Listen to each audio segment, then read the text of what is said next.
बिस्मिल्लाहिर्रहमानिर्रहीम। आज हम पढ़ने वाले हैं Newton third law of motion.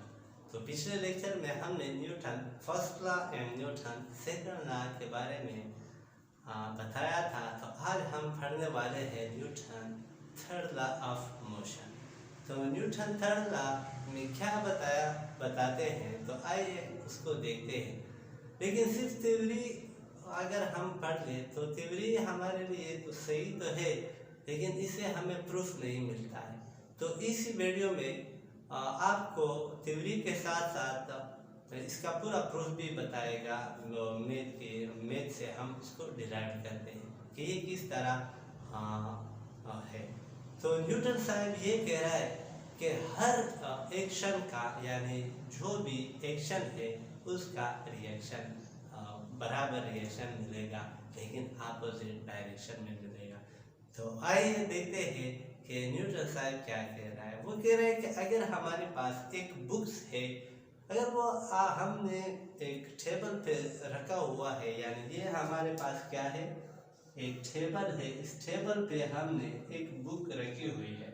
अब ये बुक जो फोर्स लगा रहा है वो डाउनवर्ड लगा रहा है, तो इसको हम कहते हैं, ये जो बुक फोर्स लगा रहा है इसको हम कहते हैं एक्शन फोर्स, एक्शन। अब जो टेबल इस बुक के थ्रू एग्जर्ट फोर्स लगा रहा है, यानी ऊपर साइड पे जो फोर्स लगा रहा है उसको हम कहते हैं रिएक्शन फोर्स। अगर हम देखें तो ये बुक स्टेबल हालत में है, तो इसका मतलब ये है कि दोनों फोर्सेस को जो फोर्स लग रहा है, ये दोनों फोर्सेस है तो बराबर, लेकिन इसका मैग्नीट्यूड तो सेम है लेकिन डायरेक्शन ऑपोजिट है। तो ये बात हम अभी डिस्कस करने वाले हैं न्यूटन के लॉ। तो न्यूटन साहब कह रहा है कि for every action there is always equal and opposite reaction, कि हर एक्शन का अपोजिट रिएक्शन होता है। जिस तरह अब हमने बुक में के एग्जांपल में देखते हैं, तो अगर हमारे पास एक बॉल है, उसको हम ग्राउंड पे फेंक देते हैं, तो जो ये हमारे पास एक बॉल है, इस बॉल को मैं ग्राउंड पे थ्रो कर रहा हूँ। अब जब ये यहाँ पर या इसके साथ कोलाइड होता है तो क्या होता है, यानी कुछ यानी डेल्टा टी टाइम में ये इसके साथ कोलाइड होता है। जब ये कोलाइड होता है तो ये ग्राउंड इस पे अपोजिट रिएक्शन फोर्स लगाता है, बिल्कुल इसके बराबर रिएक्शन फोर्स लगा रहा है। लेकिन किस साइड लगा रहा है, अब बात इस साइड पर लगा रहा है, ग्राउंड किस साइड पर लगा, इस साइड पर लगा रहा है। तो इसी तरह एक्शन और रिएक्शन फोर्सेस, यानी जो मैग्नीट्यूड में सेम हो और डायरेक्शन में अपोजिट हो, तो इसी तरह फोर्सेस को हम या एक्शन रिएक्शन के अमल को हम क्या कहते हैं, न्यूटन थर्ड लॉ कहते हैं। तो आइए देखते हैं। लेकिन ये जो फोर्सेस है ये कभी सिंगल फोर्स नहीं लग रहा है, इसके लिए हमें जोड़ा जोड़ना होगा। अगर हम जितने भी फोर्स देख ले, चाहे वो ग्रेविटेशनल फोर्स हो, चाहे वो कूलम फोर्स हो, चाहे वो स्ट्रॉन्ग न्यूक्लियर फोर्स, जितने भी फोर्सेस है हमारे पास, ये कभी भी सिंगल अप्लाई नहीं हो रहा है, इसका जोड़ा जरूर होगा, यानी दो चीज़ों के बीच में ये फोर्स जरूर लगेगा। तो आइए देखते हैं एक्सप्लेनेशन। अगर एग्जाम में आपके पास आ जाए तो आपको ने किस तरह एक्सप्लेन करना है, ये तो सिंपल आपने डिफिनीशन लिख लिया, उसके बाद आपको क्या करना है, यहाँ पर लिखना है एक्सप्लेनेशन, यानी इसी तरह मार्कर के साथ लिखो, जिस तरह मार्कर से आप लिख सकते हो उस तरह लिखो, लेकिन थोड़ा खूबसूरत बनाओ। अब क्या करें, forces are always exerted in pair. Forces हमेशा के लिए, ऐसा नहीं है कि ये एक फोर्स लग रहा है बस, नहीं, दूसरे बॉडी पे यानी इसका जोड़ा जरूर होगा जो फोर्स लगा रहा है, यानी दो चीजों के बीच में फोर्स जरूर लगेगा। फिर these pair forces are named action and reaction force। इस फोर्सेस को नाम दिया है, एक होता है एक्शन फोर्स जो अमल कर रहा है, दूसरा होता है रिएक्शन जो उसके मुजाहिमत कर रहा है, reaction force. In Newton's third law, it should be noted that action is on one body while reaction is on another body। यानी अब देखो, ये हमारे पास एक बॉल है, इसका एक्शन क्या था, ग्राउंड पे, और ग्राउंड का जो ग्राउंड फोर्स लगा रहा है उसको हम क्या कहते हैं, रिएक्शन फोर्स। ये बॉल का एक्शन और ये जो ग्राउंड ने इस पे फोर्स अप्लाई किया उसको हम क्या कहते हैं, रिएक्शन। तो ये एक्शन और रिएक्शन हमेशा के लिए मैग्नीट्यूड में सेम होता है, डायरेक्शन में क्या होता है, चेंज होता है। तो ये बात अभी मैं प्रूफ करने वाला हूँ मैथमेटिकली कि हम किस तरह इसको प्रूफ करते हैं।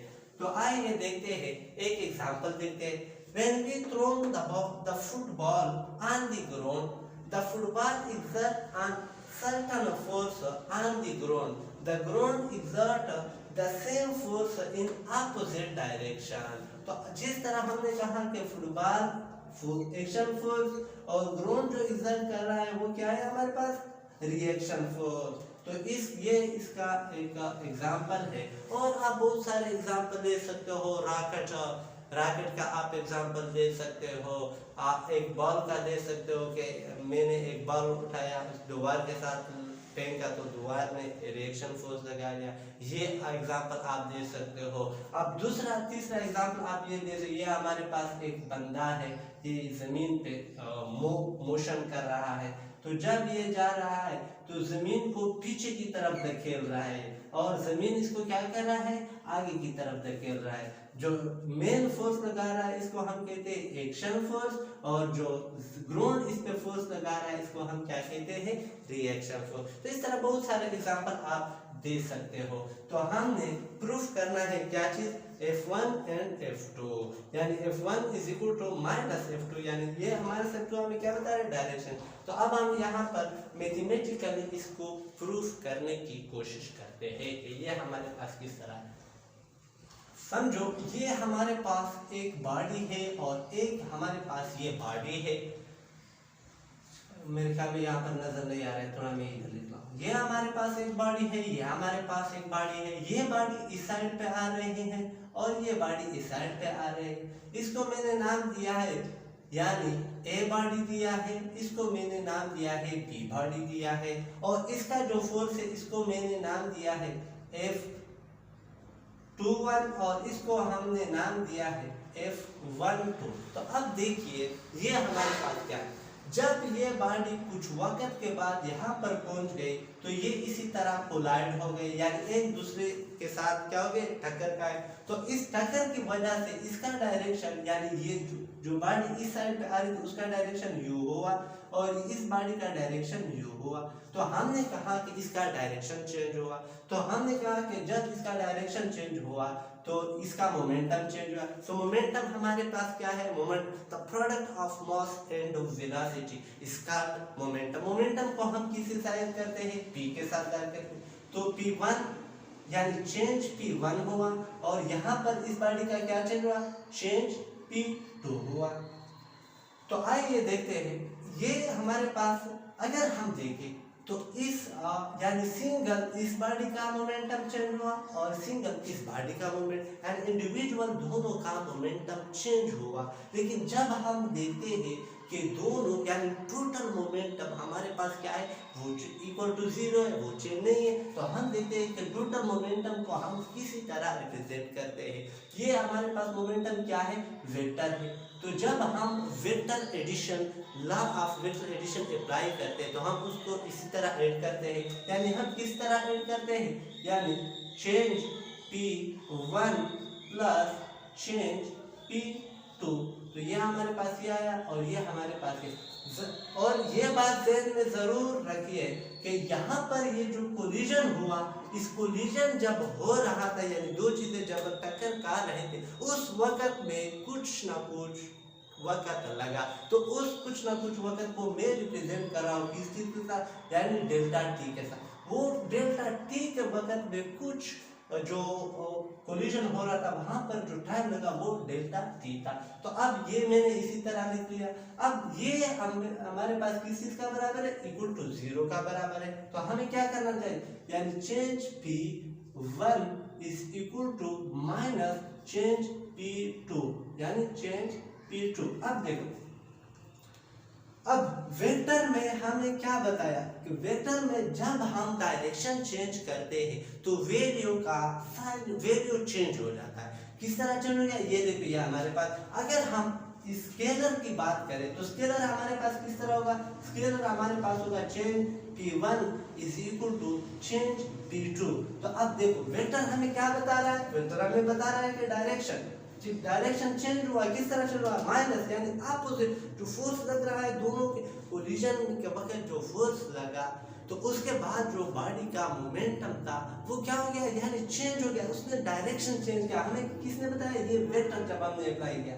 लेकिन जब हम इसका स्केलर देखते हैं मैग्नीट्यूड, सिर्फ स्केलर में हमें क्या बता रहे हैं, मैग्नीट्यूड इसका क्या है, यानी जितने मोमेंटम के साथ जा रहे हैं, तो जितने फोर्स के साथ ये वेलोसिटी के साथ जा रहे हैं ये हमें बता रहे हैं। तो ये हमारे पास क्या हुआ, यानी ये हमारे पास उतना सेम है, यानी इस पे जो फोर्स लग रहा है जो वो क्या है, मैग्नीट्यूड इसका हमारे पास क्या है, सेम है। तो ये बात यहाँ तक। अब इसको हम यहाँ पर एक नाम दिया है F21, यानी F21 ये बॉडी इस पे लगा रहा है और ये बॉडी इस पे लगा रहा है। अब हमें क्या करना चाहिए, हमें देखना चाहिए कि F21 हमारे पास किस चीज का बराबर है। अगर इसकी अब देखो हम क्या करेंगे, सिंपल ये यहाँ पर हम पुट कर सकते हैं और ये यहाँ पर हम पुट कर सकते हैं, तो फौरन हमारे पास रिजल्ट आता है ये। लेकिन हम ये नहीं करेंगे, थोड़ा हम इसको और भी एक्सप्लेन करेंगे ताकि वाज़ेह हो जाए। तो अगर हम देखें तो ये हमारे पास चेंज P1 हमारे पास किस चीज का बराबर है, यानी डेल्टा टाइम का बराबर है, यानी इसको हम डेल्टा टी, ये हमारे पास बराबर होगा किस चीज का, यानी ये हमारे पास बराबर होगा F12 का। तो F21 हमारे पास बराबर होगा F21 हमारे पास बराबर होगा किस चीज का, यानी इसका, यानी माइनस चेंज P2 डिवाइड बटा हुआ डेल्टा टी। अब देखो ये थोड़ा मैं नीचे लिख रहा हूँ इसको ताकि सही बात हो जाए। अब देखो यानी F21, अब देखो हमारे पास क्या है, माइनस साइन में। अब देखो अगर F की जगह में ये लगा सकता है, F21 की जगह, और F12 की जगह में ये लगा सकता हूँ, तो ये हमारे पास आया, वाज़ेह हुआ कि अगर हम इसको देखें तो F12 की जगह हमारे पास क्या आया है, ये आया है, और ये जिस तरह ये हमारे पास बराबर है तो इसी तरह ये हमारे पास क्या क्या है, ये F12 है और ये हमारे पास क्या है, F21। तो हम लिख सकते हैं कि FA minus is equal to minus FB, यानी FB मैंने क्या नाम दिया, यानी जो बॉडी को मैंने नाम दिया था कि ये हमारे पास A बॉडी है, ये हमारे पास क्या है, B बॉडी है। तो इसी तरह हम नाम दे सकते हैं, या हम इसी तरह लिख सकते हैं कि F12 is equal to minus F21। तो ये हम इसी तरह, ये हमारे पास प्रूफ आया कि हमारे पास मैग्नीट्यूड सेम होता है, डायरेक्शन चेंज होता है न्यूटन थर्ड लॉ में। तो ये हमारा टॉपिक का न्यूटन थर्ड लॉ। इंशाल्लाह आप लोगों को समझ आया होगा। अगले वीडियो में फिर मिलेंगे इंशाल्लाह।